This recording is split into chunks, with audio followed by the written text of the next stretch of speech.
Assalamualaikum warahmatullahi wabarakatuh dan selamat pagi.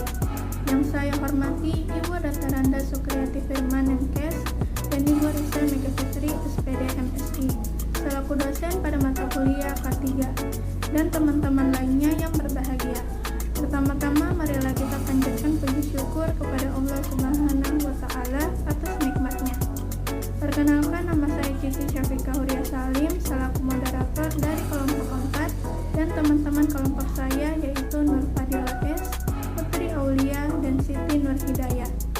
Adapun pokok bahasan pada materi ini yaitu penerapan K3 pada industri tata boga di industri, penerapan K3 pada industri tata boga di hotel, penerapan K3 pada industri tata boga di restoran, dan penerapan K3 pada industri tata boga di catering. Penerapan K3 pada industri tata boga di industri. Kesehatan dan keselamatan kerja atau K3 telah diatur dalam Undang-Undang Negara Republik Indonesia pada Undang-Undang Nomor 1 Tahun 1970 tentang keselamatan kerja yang mengatur semua hak kewajiban tenaga kerja dan perusahaan dalam urusan K3. Ada beberapa aturan mengenai pengawasan dan pembinaan yang harus dipenuhi suatu industri. Salah satunya yaitu atribut pada lingkungan kerja dan atribut tenaga kerjanya, yang meliputi rambu-rambu larangan, perintah wajib mematuhi aturan K3, helm safety, safety belt, sepatu safety, sarung tangan, penutup telinga, kacamata pengaman, masker, dan kebutuhan lain menyesuaikan lingkungan kerja. Kesalahan-kesalahan umum yang sering terjadi di lingkungan kerja industri yaitu 1. Oleh pekerja. Para pekerja tidak dilengkapi dengan APD yang lengkap meski perusahaan tersebut menyediakan APD, membiarkan kecelakaan kerja yang terjadi dan tidak melaporkannya. Pekerja sering menggunakan alat yang bukan peruntukannya, sehingga risiko terjadinya kecelakaan meningkat. Terburu-buru dalam mengerjakan suatu pekerjaan. Hal ini membuat para pekerja tidak hati-hati. 2. Oleh perusahaan. Pengelolaan limbah yang dihasilkan terkadang tidak maksimal, sehingga terjadi kontak langsung dengan para pekerja dan beresiko terjadinya gangguan kesehatan. Perusahaan hanya mengandalkan slogan, padahal perlu bentuk pengawasan secara langsung untuk memastikan terciptanya lingkungan kerja yang aman. Baiklah, saya akan melanjutkan pembahasan materi selanjutnya. Poin B, penerapan K3 pada industri tata boga di hotel. Untuk mewujudkan kesehatan dan keselamatan kerja karyawan di hotel, kita harus mewujudkan semua aspek tersebut. Semua aspek tersebut berhubungan dan saling mempengaruhi antara satu dengan yang lainnya. Adapun penjelasannya adalah sebagai berikut. Yang pertama, kesehatan lingkungan hotel. Berikut beberapa persyaratan kesehatan yang perlu diperhatikan oleh pihak hotel yaitu A. Lokasi yang aman, terhindar dari pencemaran zat kimia, fisika, dan pencemaran bakteri dan tidak terletak di daerah banjir. Bagian B. Lingkungan yang bersih. Bersih tidak memungkinkan sebagai tempat bersarang atau berkembangnya serangga dan tikus, dan dapat mencegah masuk dan berkembang biak binatang pengganggu lainnya. Bagian C. Bangunan yang kokoh. Kokoh, penggunaan ruangan dipergunakan sesuai dengan fungsinya.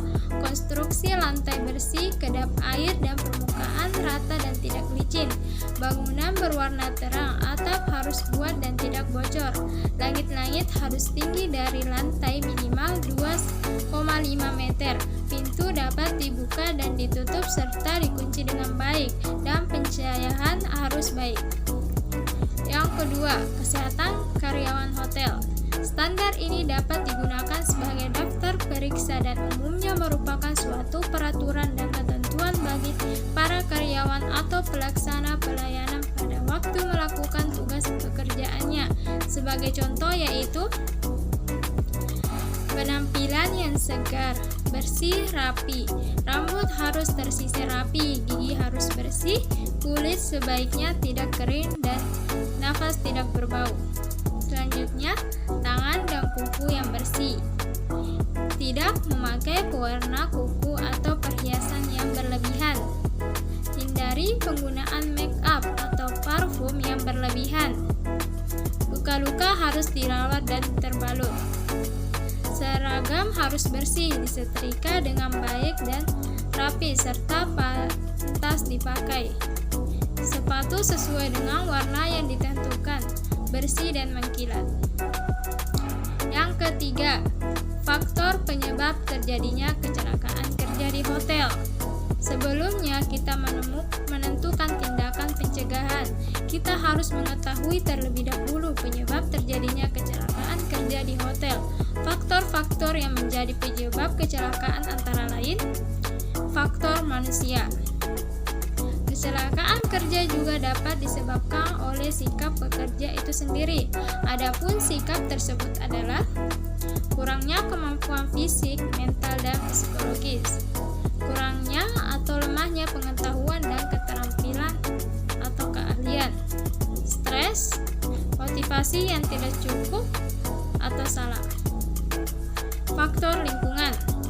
Kondisi lingkungan yang tidak aman dapat menyebabkan kecelakaan, misalnya tidak cukup kepemimpinan atau pengawasan, tidak cukup rekayasa, tidak cukup pembelian atau pengadaan barang, tidak cukup perawatan, tidak cukup alat-alat perlengkapan dan barang-barang atau bahan-bahan, tidak cukup standar-standar kerja, dan penyalahgunaan. Yang keempat, jenis-jenis kecelakaan kerja yang dapat terjadi di hotel dan pencegahannya. Bagian pertama, luka bakar akibat terkena uap, panas, atau api. Adapun tindakan yang dapat dilakukan untuk mencegah terjadinya luka bakar adalah: yang pertama, pada waktu bekerja pakailah celemek atau apron dengan semestinya. Yang kedua, lengan baju dilipat semestinya hingga pergelangan siku. Yang ketiga, pergunakan lap kering bila hendak mengambil atau membawa alat yang panas. Yang keempat, alat yang panas, pen, oven, grease, dan sebagainya harus diberi tanda dengan tepung atau garam. Yang kelima, pergunakan alat pengaduk yang cukup panjang sehingga tangan tidak bersentuhan dengan barang yang panas seperti minyak, air, pen, dan lain-lain. Yang ketujuh, jangan meletakkan atau menyimpan cairan panas pada rak di atas garis pandang mata. Kecelakaan karena gas.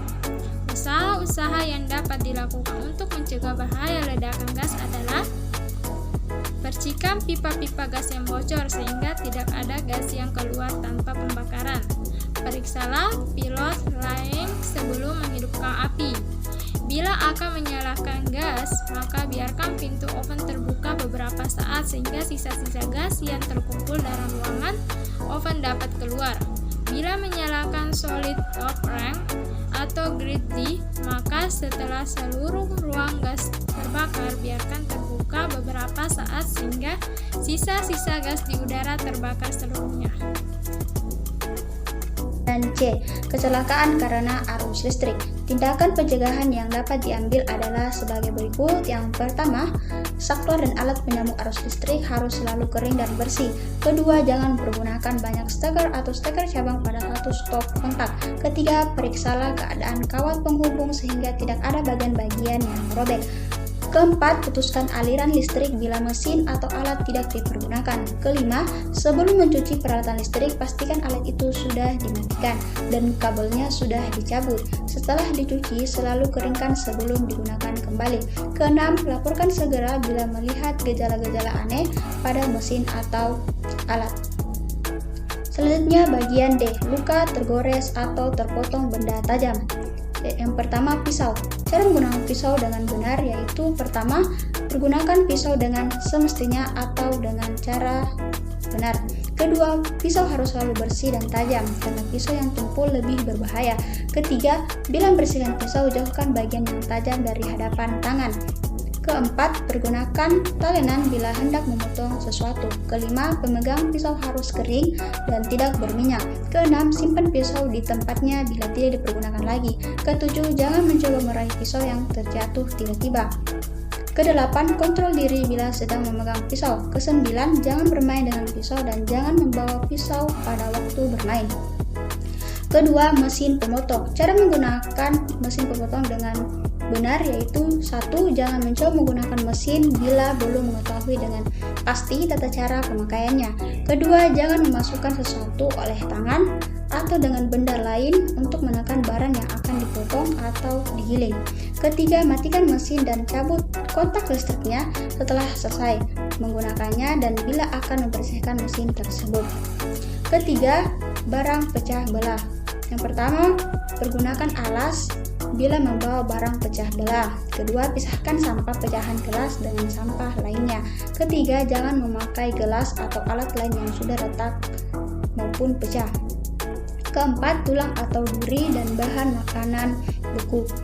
Pecahan tulang bisa membuat infeksi bila pecahan tulang daging dari udang, sisik, ikan, dan sejenisnya dalam keadaan beku, maka keadaannya menjadi tajam, kaku, dan membahayakan. Daging atau ikan sebaiknya dipotong dalam keadaan lembek. Bila beku, biarkan lebih dahulu dalam suhu ruangan karena bila kita mencoba memotongnya, kemungkinan pisau meleset dan akan melukai. Bagian E, kecelakaan karena bahan kimia. Tindakan pencegahan yang dapat dilakukan yaitu yang pertama, bahan-bahan kimia harus disimpan dalam kotak khusus. Kedua, jangan mencoba menggunakan bahan kimia bila belum tahu betul cara mempergunakannya. Dan yang ketiga, berhati-hatilah dengan bahan kimia yang serupa dengan bahan makanan baik pada waktu mempergunakan maupun pada waktu menyimpan kembali. Contohnya baking soda, garam Inggris, pupuk urea atau rinso tampak hampir sama dengan garam dapur atau gula. Liquid soap atau tripol tampak hampir sama dengan minyak goreng dan sebagainya.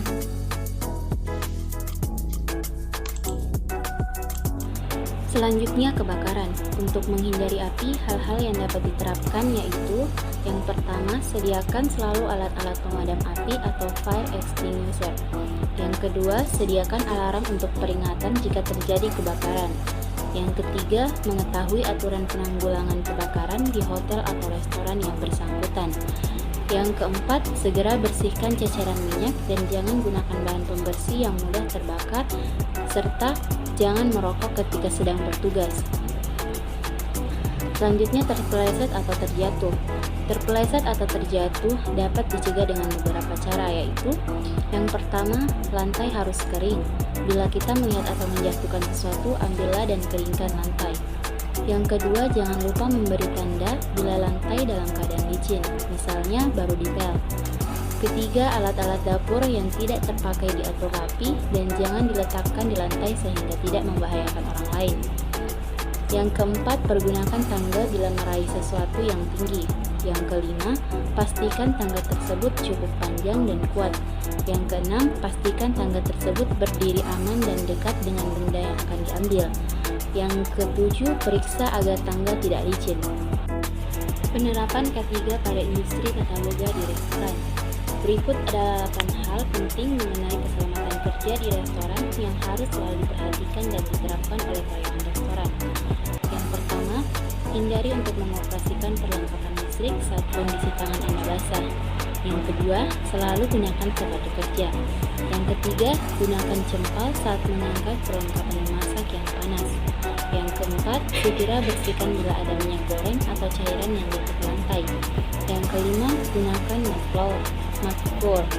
Yang keenam, hindari menggunakan api terlalu besar.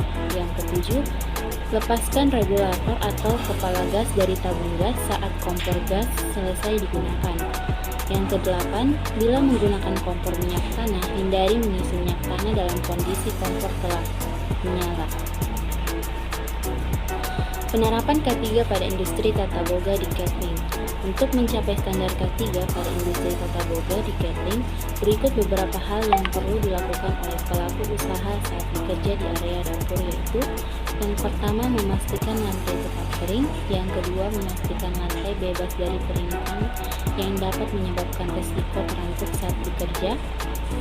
Yang ketiga, memberi tanda jika ada lantai yang licin. Yang keempat, alat-alat dapur yang tidak dipakai harus diatur dengan rapi dan jangan diletakkan di lantai.